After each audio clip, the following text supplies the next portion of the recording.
On a September morning in 1913, a piano maker named Augustus Horn was walking to work through Highbury when a stranger did something odd. The man stopped at the edge of the pavement, dropped a small package into the gutter, deliberately, carefully, and hurried away without looking back. Horn was curious. He picked it up. Inside was a matchbox, and inside the matchbox, a broken string of what looked like glass beads. He assumed they were fakes.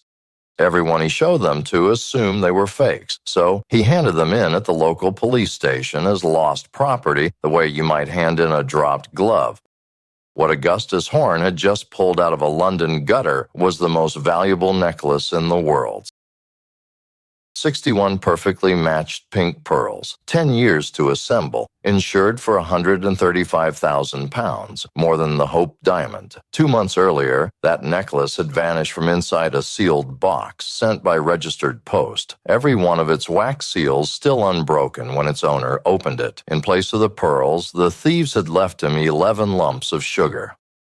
Scotland Yard called the men behind it the cleverest gang in Europe. Their leader was compared in open court to Professor Moriarty, and the question at the heart of the case, where exactly the swap was made, has never been fully answered. This is the story of the Great Pearl Robbery, the last great heist of England's golden age, pulled off in the final peaceful summer before the world went to war. London, 1913, the largest city on Earth, capital of an empire covering a quarter of the planet. Motor cars now outnumber horses on the Strand. Electric lights burn in Piccadilly. Nobody, not the bankers, not the diplomats, not the men reading newspapers in gentlemen's clubs, has any idea that this is the last full year of the world they know. Tucked between Holborn and Clerkenwell runs a narrow street where the buildings lean so close they nearly touch overhead. Hatton Garden. To walk down it, you'd see nothing remarkable. Soot-dark brick, brass nameplates, clerks hurrying with satchels. But behind those plain doors moved more precious stones than anywhere else on the planet. Diamonds from Kimberley, sapphires from Ceylon, emeralds from Colombia, fortunes carried in waistcoat pockets, deals sealed with a handshake and a word. And pearls. In 1913, pearls occupied a different universe from the one they occupy today. The cultured pearl had not yet reached the market. Every pearl on Earth was a wild accident, one oyster in hundreds, hauled by divers from the Persian Gulf or the waters off Ceylon. A flawless natural pearl was rarer than a flawless diamond, and priced accordingly, which brings us to number 88 Hatton Garden, and the man whose name was about to appear in every newspaper in the English-speaking world. Max Mayer had built himself from nothing. Born in 1859, he started out trading costume jewelry, the cheap glittering stuff, and climbed rung by rung, semi-precious stones, then diamonds, then pearls, until he stood among the leading pearl merchants in Europe. His reputation for integrity was his real capital. In a street where a man's word moved fortunes, Mayer's word was granite.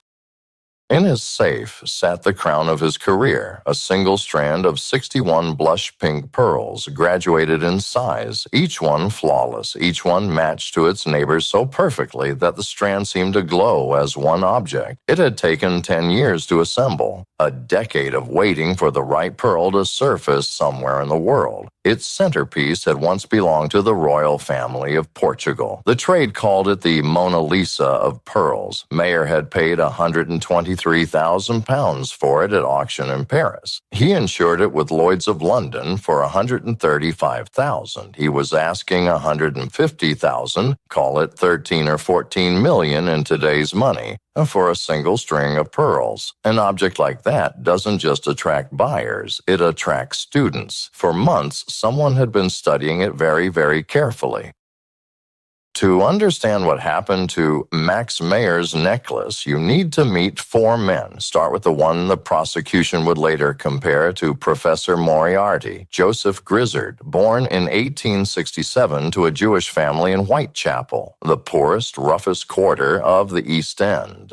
By 1913, he lived like a prosperous merchant. Fine suits, a comfortable home, a wife, a reputation in Hatton Garden as a legitimate dealer in stones. The street knew him as Cammy. The police knew him as something else entirely. The king of fences, the quiet center of London's jewel underworld. The man stolen gems flowed toward the way water flows downhill. They could never touch him. One story tells you why. Detectives once burst in on a dinner party at Grizzard's home, search warrant in hand, hunting a stolen diamond necklace. Grizzard apologized to his guests, leaned back, and smoked a cigar while the officers turned the house inside out. They found nothing, apologized, and left. When the door closed, Grizzard reached into his bowl of soup, which had been sitting in front of him the entire time, and drew out the dripping diamond necklace to the delight of his table.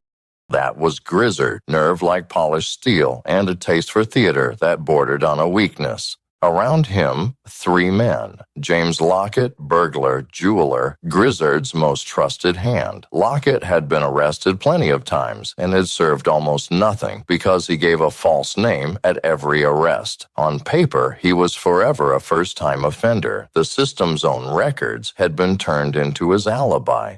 Simon Silverman, a Vienna-born diamond dealer with an office in the Garden, respectable enough that nobody looked twice at him. Remember the address he chose, number 101 Hatton Garden. It matters. Then there was Lizer Gutwirth, a dealer from Krakow, 20 years in London, decent reputation, useful connections. Gutwirth had one flaw, and it was the kind that ends empires. He talked. The plan they built around Mayer's necklace was not a smash and grab. It was a study in patience. Silverman's office at 101 sat on the same postal delivery route as Mayer's at 88. The same postman, a man named Neville, walked both doors every day, so Silverman befriended him, chatted with him, learned his round, noted day after day when he arrived and how long his deliveries took, until Neville's morning was mapped as precisely as a train timetable. Meanwhile, Grizzard and Lockett studied Mayer himself. They shadowed him. They took tables near his business lunches and simply listened, week after week, to the ordinary shop talk of a pearl dealer. Waiting for one specific piece of information, Silverman, for his part, commissioned a piece of craftsmanship of his own. An engraver was quietly hired to cut imitation seals, precise copies of the monogrammed wax stamp Max Mayer's firm pressed onto its parcels. Forged seals from the case sit today in the Crime Museum at Scotland Yard. Study the postman, study the merchant, copy the seals. All they needed now was for the necklace to travel. In the summer of 1913, it did. A prospective buyer surfaced in Paris. Mayer sent the necklace across the channel to his agent there, Henri Salamans, to show the client. Asking price, £150,000. The client considered the most beautiful necklace in the world and passed. The sale fell through. The pearls had to come home. Here's the question that decides everything. How do you transport a 14 million pound object from Paris to London in 1913? Not by courier. That may sound backwards, but the trade had learned its lesson. A man carrying a jewel case can be followed, cornered, and robbed. Grizzard himself had taken diamonds off couriers. No. To the dealers of Hatton Garden, the safest vehicle on earth was the humble registered post. A valuable parcel traveled buried in mail bags among thousands of ordinary letters. Anonymous, invisible. No thief could ever know which bag on which van on which crossing held a fortune, unless, of course, the thief already knew when it was coming, because he'd spent months listening to the owner's lunches, unless he knew the postman who would carry it up Hatton Garden, by name, by habit, by the minute, unless he had exact copies of the seals in his desk drawer. The trade's safest option had one assumption holding it up, that nobody could see inside the system. Grizzard's gang had spent months becoming part of the system. In Paris, Salomons prepared the parcel with a careful man's ritual. The pearls nested in cotton wool, then tissue, into a plush-lined wooden case 10 inches by 8. The case boxed, wrapped, tied with string, and then the wax pressed again and again with Max Mayer's own double M monogram, small red guarantees that no hand would touch what lay inside. He walked it to the post office beside his own building, where every clerk knew his face, and registered it for London. Somewhere between that counter and a doorstep at 88 Hatton Garden, the Mona Lisa of pearls crossed into legend. The morning of July the 16th, 1913, the parcel arrives at 88 Hatton Garden and is placed in Max Mayer's hands. Everything is right. The paper is right. The handwriting is right. The weight, a dealer of 30 years, knows the weight of pearls the way a parent knows a child's hand. The weight is right, and the seals are intact, unbroken, perfect. Mayer breaks the wax, unfolds the paper, opens the case.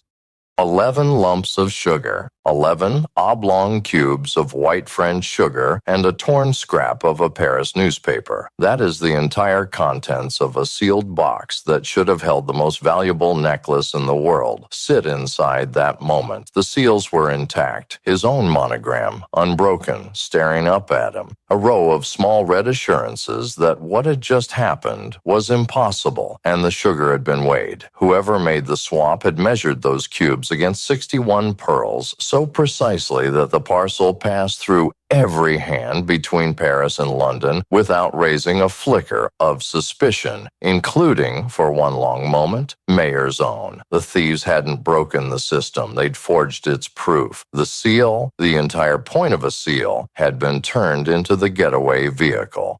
Mayer's first act was a telegram to Paris. 5 words of pure disbelief. Box arrived, but no necklace. Salomons tried to telephone. The line across the channel was so poor that neither man could make himself understood. So the agent grabbed the afternoon boat train from the Gare du Nord. At 10:30 that night, he stepped onto the platform at Charing Cross and found a reception committee waiting. Mayer, officers of Scotland Yard, and the assessors of Lloyd's of London. The whole party went straight to the yard and worked through the night. By morning, one of the strangest manhunts in English history was underway, because nobody could even say in which country the crime had been committed.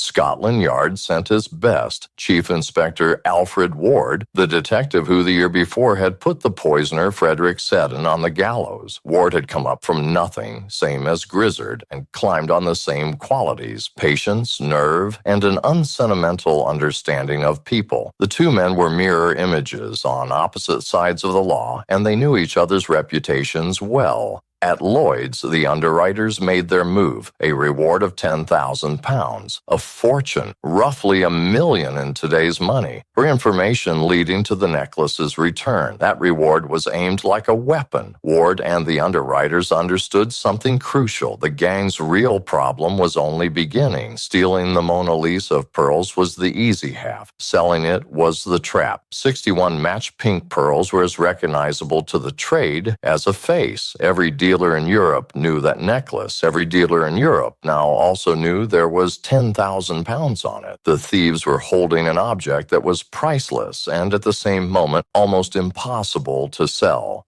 The pearls stayed silent for weeks. Ward worked the edges and found the engraver, who admitted he'd been hired to cut a copy of Mayer's seal. A thread, but it led nowhere on its own. Then the gang's one flaw opened its mouth.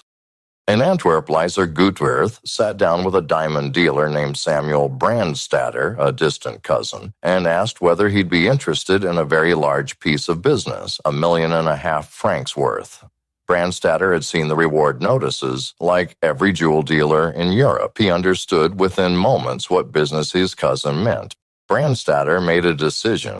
He got in touch with Lloyd's. What followed was one of the strangest undercover operations of the age, run not by trained detectives, but by 2 jewel dealers chasing a reward. Brandstatter brought in his cousin, Meyer Quadratstein, and together they walked into the gang's confidence, posing as brokers with a buyer on the hook. In mid-August, they came to London, met Gutwirth and Silverman, and were taken out to a house in Canonbury, where they were introduced to the quiet, immaculately dressed man at the center of it all, Joseph Grizzard. Grizzard was careful. Meetings moved between restaurants and tea rooms. Routes doubled back. Eyes checked the street, but he could not resist his own style. At a tea room in Holborn, with the group settled at the table furthest from the door, Grizzard produced a cigarette and asked Lockett for a light. Lockett tossed a matchbox onto the table. Grizzard slid it open, and nestled inside, on cotton wool, lay 3 enormous pink pearls, the heart of Mayer's necklace. 10,000 pounds worth of stolen light passed across a tea table in a matchbox. The informants asked to weigh them. Grizzard, ever gracious, agreed, and in a neighboring dining room, Brandstatter and Quadratstein set the pearls on a scale and checked the figures against the weights published in the reward advertisement. They matched. Exactly. The men across the table had the Mona Lisa of pearls. Ward now needed the endgame, all 4 men together with the pearls at a moment of his choosing. A buyer was arranged, Max Spanier, a Paris pearl merchant, and a friend of Mayer's, playing the role of a French receiver, armed with 100,000 francs in marked banknotes. Across a series of meetings at the First Avenue Hotel in Holborn, Spanier bought 2 pearls from the gang for 4,000 pounds. The trap was working. The plan was to spring it right there at the hotel, with the whole gang and the necklace in one room.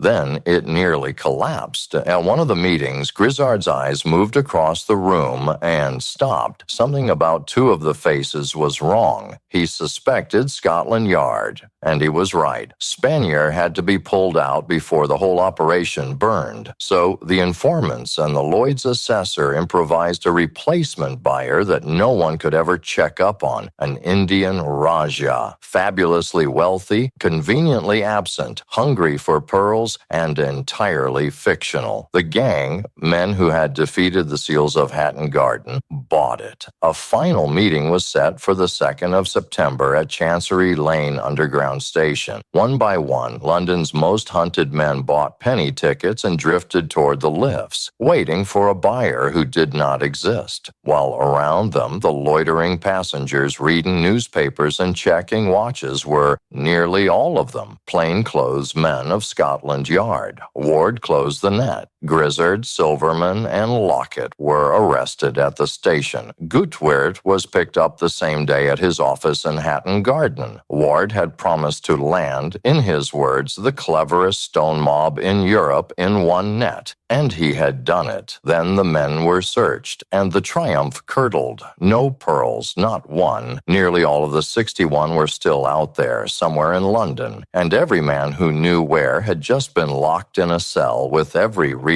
in the world to say nothing. Which brings us back to a pavement in Highbury 2 weeks later, and a piano maker on his way to work. The man Augustus Horn saw drop that package was never identified. The likeliest explanation is the simplest one. Someone connected to the gang was still holding the pearls, felt the net tightening with every newspaper headline, and decided that the most valuable necklace on earth was no longer worth hanging on to. Better the gutter than the dock. Horn, remember, thought he'd found glass beads. At the police station, nearly all of them were booked in as imitations and forwarded to Scotland Yard almost as an afterthought, where they were laid in front of Max Mayer, who must have needed a moment to trust his own eyes. 58 of his pearls, home from a Highbury curb. One pearl never made it that far. It had slipped out of the packet into Horn's pocket, and Horn, still certain the things were worthless, tried to swap it over a pub counter for drinks. The barman refused, so Horn tossed it away, a gem worth more than his house, thrown aside by a man who couldn't get a pint for it. The story that grew up afterwards that he'd given one to a street child to use as a marble became the legend. The pub version is the one the investigators themselves recorded. Run the arithmetic, and the case closes almost perfectly. 58 pearls from the curb, 2 more already in police hands. The ones Spanier had bought with marked notes. 60 of the 61 recovered. 1 pearl to this day has never been seen again. At Lloyd's of London, they rang the Lutine Bell. The great bell salvaged from a sunken frigate rung on the floor of Lloyd's to mark the fate of missing things. It had tolled for lost ships for a century. Now it rang for a necklace that had come home. Lloyd's, it should be said, paid Brandstatter and Quadratstein's reward in full.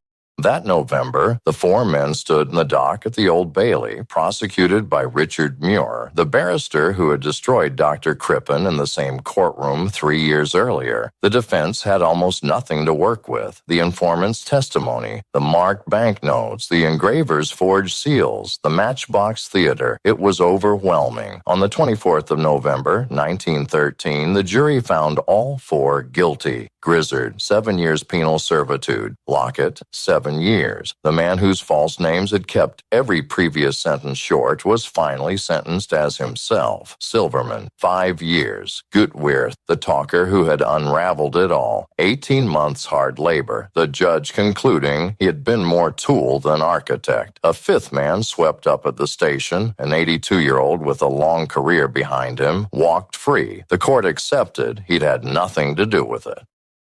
Here, the record does something strange. The judge declared that Lockett had been the real prime mover. The prosecution had painted Silverman as the planner, the man who rented the office, cultivated the postman, ordered the seals. History, along with everyone in Hatton Garden, has always given the crown to Grizzard. 3 verdicts on who the mastermind was, from the very people closest to the case. More than a century later, take your pick. The pearls went home. Max Mayer eventually sold the necklace to a buyer in Brussels, and the Mona Lisa of pearls slipped quietly out of the story. The men did not fare so well. Grizzard served his term, came out into a changed world, and attempted a return to the old trade. But the health and the era were both gone. He died in September 1923, leaving a will small enough to make the police smile. Whatever the king of fences had truly banked over 30 years has never surfaced. Alfred Ward never got the chance to grow old at all. Within a few years of his greatest case, the war he couldn't have imagined reached down into the city he policed. A German Zeppelin crossed the London night, and a bomb from its racks killed the finest detective at Scotland Yard. The man who caught the cleverest gang in Europe was killed by the 20th century itself, because that in the end is what the story is. The Great Pearl Robbery was solved in November 1913. 9 months later, the world it happened in was gone. The gaslit certainty, the handshake fortunes, the belief that a wax seal meant something and next summer would look like the last one. The trial of the Pearl Gang was one of the final spectacles of the old world's press. The next great headlines out of London would be casualty lists. And one question walked out of that world unanswered. Where was the swap actually made? A trial's worth of evidence pointed to a bribed round and an office at 101 Hatton Garden. Yet the postman was never convicted of anything. The French police had their own theory involving a sinister stranger and 6 lumps of café sugar near the Rue de Provence. And no witness ever described the moment itself. Somewhere between a Paris post office counter and a desk at number 88, in a window of minutes, someone opened a sealed box without breaking its seals, and to this day, no one can prove exactly where or precisely whose hands did it. 11 lumps of sugar weighed to the grain, a row of perfect seals, and a silence at the center of the case that 113 years haven't filled. If you were on that jury, Grizzard, Silverman, or Lockett, who was the real mastermind? Tell me below. And if you want more crimes from the age when thieves wore silk hats, the next file on Cold Record is already open.